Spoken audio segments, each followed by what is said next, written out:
என் உயிரினும் மேலான அன்பு உடன்பிறப்புகளே, உலக தமிழர்களுக்கு வணக்கம். முத்தமிழறிஞருடைய பேனா நெதர்லாந்து அரசியல் தலைநகரமான டென்னாக் பக்கத்தில் இருக்க ஸ்ரேவனிங்கன் கடற்கரையில் நான் வச்சுருக்கேன். எனக்கு பின்னாடி பார்த்தீங்கன்னா தண்ணிக்குள்ளே ஒரு பில்டிங் இருக்குது. அதனால் சுற்றுச்சூழலுக்கு எந்த பாதிப்பும் இல்லை.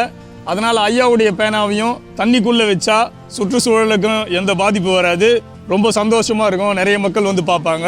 அதனால தான் இந்த இடத்துல நான் வச்சு இந்த காட்சிப்படுத்தியிருக்கேன். ஐயாவுடைய இந்த பேனா வேணும்னு என்னுடைய ஓவிய கல்லூரி நண்பரும் பிரபல சினிமா கலை இயக்குனருமான துரைராஜ் கிட்ட கேட்டிருந்தேன்.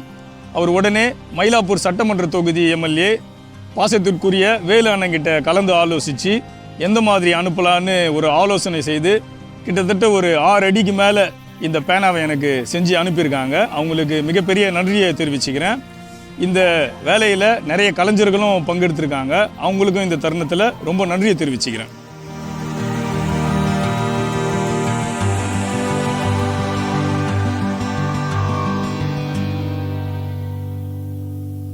ஐயாவுடைய பேனா எப்பெல்லாம் தலை குனிந்ததோ அன்னைக்கு தமிழ்நாடு தலை நிமிர்ந்தது.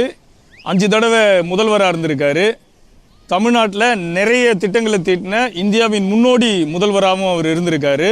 ஐயாவுடைய ஆட்சி காலத்தில் தான் தமிழ் செம்மொழியாக்கப்பட்டது. அது உலக தமிழர்கள் எல்லாருக்கும் ஒரு வரலாற்று சிறப்புமிக்க தருணம். அதற்காக ஐயாவுக்கு ரொம்ப நன்றியை தெரிவிச்சுக்கிறேன். ஐயா அரசியல் மட்டும் இல்லாமல் சினிமா, இலக்கியம், எழுத்துன்னு பல துறைகளில் கோலச்சிருக்காரு.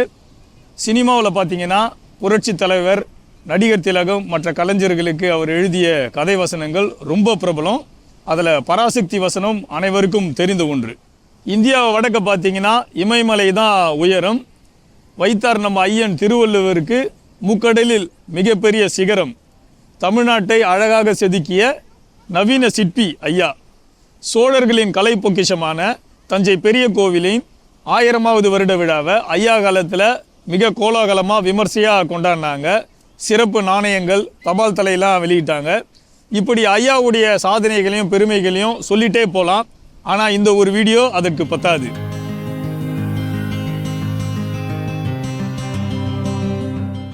தமிழ் மொழிக்கும் தமிழ்நாட்டுக்கும் இப்படி பல மகத்தான சாதனைகளை செய்த முத்தமிழறிஞருடைய பேனாவை நான் நெதர்லாந்தில் காட்சிப்படுத்தி அழகு பார்க்குறேன்.